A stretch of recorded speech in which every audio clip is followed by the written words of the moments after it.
Hello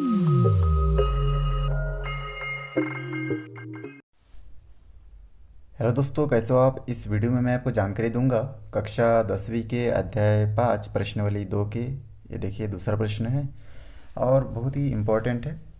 तो इस प्रश्न को कैसे हल कर सकते हैं देखते हैं। सबसे पहले हम लोग को यहाँ पे दिया है 3 कर्मचारियों ए, बी व सी के वेतन का अनुपात 2, 3, 5 है। यदि उनके वेतन में क्रमशः 15%, 10, 20 की वृद्धि कर दी जाए तब उनके वेतन का अनुपात क्या होगा। तो सबसे पहले यहाँ पे देखिए जो वेतन का अनुपात दिया है तो हम लोग इसमें मान लेते हैं कि माना वेतन क्रमशः, अब जब भी कोई भी प्रश्न में अनुपात में रहता है, ठीक ना, कोई वेतन या फिर कोई भी चीज़, तो हम लोग हमेशा उसके साथ कोई चर राशि का गुना कर लेते हैं। तो यहाँ पे हम लोग लिख लेंगे माना कि वेतन क्रमशः 2K, 3K और 5K है, ऐसा हम लोग मान लेते हैं। तो इतना वेतन है और उनके वेतन में वृद्धि हो रहा है 15%। मतलब उसका वेतन अगर 2K है तो 2K का 15% वृद्धि होगा। तो इस प्रकार से हम लोग इसको आगे लिख सकते हैं यहाँ पे, क्योंकि ए का वेतन 2K है और उसके वेतन में 15% वृद्धि हुआ, तो हम लोग लिखेंगे ए के वेतन या फिर ए का वेतन में वृद्धि। के लिखने से ज़्यादा ठीक रहेगा, तो यहाँ पे मैं के लिख देता हूँ। ए के वेतन में 15%, देखिए पहला 15 है तो 15% वृद्धि, ऐसा हम लोग लिख सकते हैं। या फिर आप शॉर्ट फॉर्म में लिख सकते हैं ए के वेतन में वृद्धि, और कितना परसेंट हुआ, 15%। तो इस प्रकार यहाँ पे हम लोग लिख सकते हैं बराबर ए का वेतन कितना था, देखिए 2K था और इस 2K में 15% की वृद्धि हुआ है, तो हम लोग लिख सकते हैं 2K का 15%। अब हम लोग जानते हैं कहीं पर भी, ठीक है, 2K का 15% मतलब इसको गुना के रूप में लिख सकते हैं और 15% को लिख सकते हैं 15/100। फिर यहाँ से हम लोग आगे अगर सॉल्व करेंगे इसको तो हम लोग देख सकते हैं कि 2 से हम लोग 100 को काटेंगे तो यहाँ पे बचेगा 50, और इस प्रकार से यहाँ पे K बचा और यहाँ पे 15 और 50 बचा। फिर हम लोग आगे जानते हैं कि 3 15 के, 3 पंजे 15 होता है और 5 10 के 50 होता है। तो इस प्रकार से यहाँ पे हमारा जो मानव ऊपर देखो 3 और K बचा और बटे के नीचे खाली 10 बचा है, तो 10 लिखेंगे। और ये संख्या आपस में कट नहीं सकता इसलिए नहीं काटेंगे, इसको ऐसे ही बिठा के रखेंगे। उसके बाद आगे बढ़ेंगे इसमें, तो हम लोग देख सकते हैं कि आगे अगर हम लोग जाए, ठीक ना, यहाँ पे जो मैं ये लिख के रखा था 2K 3K, इसको थोड़ा मिटा के मैं नीचे लिख देता हूँ।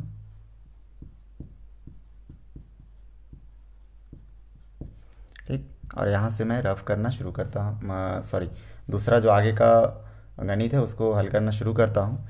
यहाँ पे हम लोग फिर दोबारा लिखेंगे बी का या फिर बी के वेतन में वृद्धि। अब बी के वेतन में कितना वृद्धि हुआ देखिए, तो ये है बी और बी का वेतन है 3, जिसको हम लोग 3K माने हैं, और बी का वेतन में वृद्धि हुआ 10% का, ठीक ना। मतलब बी दूसरा नंबर पे है तो दूसरा नंबर में 3K भी है और 10% भी है, तो इन दोनों को ले लेंगे। तो यहाँ पे हम लोग लिख सकते हैं बी के वेतन में वृद्धि, तो हम लोग यहाँ पे लिखेंगे 3K का 10%, बराबर हम लोग लिख सकते हैं 3K इंटू 10% को 10/100 लिख सकते हैं। यहाँ से एक जीरो कट जाएगा, यहाँ से एक जीरो कट जाएगा, तो यहाँ पे बचेगा 3K और ऊपर तो एक बचा, तो 3K के साथ 1 का मल्टीप्लाई करेंगे 3K आएगा और 10 का 10 होगा। तो इस प्रकार से बी के वेतन में वृद्धि भी 3K/10 हुआ है। उसी प्रकार से सी के वेतन में वृद्धि, तो सी के वेतन में वृद्धि हम लोग फिर सी देखो आखिरी नंबर, ठीक ना, सी तीसरा नंबर में 5K होगा और वेतन वृद्धि 20% हुआ है, तो हम लोग यहाँ पे लिखेंगे 5K का 20%, और इस प्रकार से 5K इंटू 20% को 20/100 लिखेंगे। फिर हम लोग देखेंगे यहाँ से एक जीरो कट गया, यहाँ से एक जीरो कट गया, तो 5K और 2 का गुना कर देंगे तो 10K और नीचे खाली 10 बचेगा। तो इस प्रकार बहुत आसानी से हम लोग तीनों को ज्ञात कर लिए, और उसके बाद हम लोग आगे सॉल्व करेंगे इसमें। यहाँ पे आप लोग सोच रहे होंगे 10 और 10 को काट सकते हैं, लेकिन नहीं काट रहे, क्योंकि देखिए सबके बट्टे के नीचे 10 10 आया है, तो इस 10 को रहने देते हैं ताकि बाद में हम लोगों को कंपेयर करने में आसानी हो। उसके बाद हम लोग इसको आगे सॉल्व करेंगे तो देखेंगे कि तीनों का वेतन वृद्धि जितना परसेंट हुआ है, पहला का ए का वेतन वृद्धि 3 के परसेंट हुआ, बी का वेतन वृद्धि भी 3 के अपन 10 हुआ, और सी के वेतन में वृद्धि 10 के अपन 10 हुआ, ठीक ना।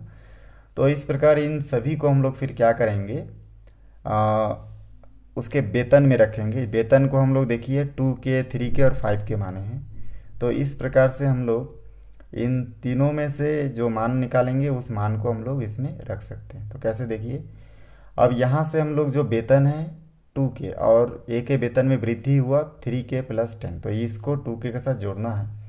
तो हम लोग यहाँ पे फिर लिख सकते हैं ए का वेतन। अब वेतन पहले कितना था देखिए, पहला ए का वेतन था 2 के जो हम लोग माने थे, और उसको जोड़ देंगे उसके वेतन में जितना वृद्धि हुआ तो हो जाएगा 3 के।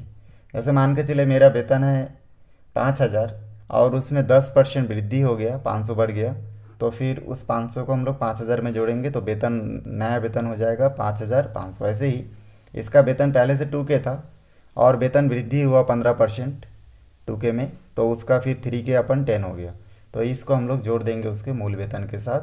तो इस प्रकार से यहाँ से अगर हिसाब करेंगे, नीचे के साथ गुना होता है, ठीक ना, यहाँ पे नीचे से गुना होता है, ऊपर वही होता है जो निशान यहाँ पे रहता है। तो नीचे के साथ गुना कीजिए, 2 10 के 20, 20 और ऊपर 3, तो हो जाएगा 23। तो यहाँ पे लिखेंगे 23 के अपन नीचे 10 का 10 ही रहेगा। फिर बी के वेतन, तो बी का वेतन देखिए यहाँ पे क्या है, बी का वेतन था 3 के, तो यहाँ पे लिखेंगे 3 के, और बी के वेतन में वृद्धि हुआ था 3 के प्लस 10, तो 3 के बटे प्लस 10 लिखें बटे 10 लिखेंगे, और फिर यहाँ से गुना होगा नीचे नीचे, तो हो जाएगा 3 10 के 30 और 3 33, तो 33 के बटे 10। उसी प्रकार से सी का वेतन हम लोग देख रहे हैं कि सी का वेतन था 5 के और सी के वेतन में वृद्धि हुआ 10 के अपन 10, तो हम लोग लिखेंगे 5 के प्लस 10 के अपन 10। फिर यहाँ से 5 10 के 50 और 10 हो जाएगा 60। तो इस प्रकार से हम लोग यहाँ पे लिख सकते हैं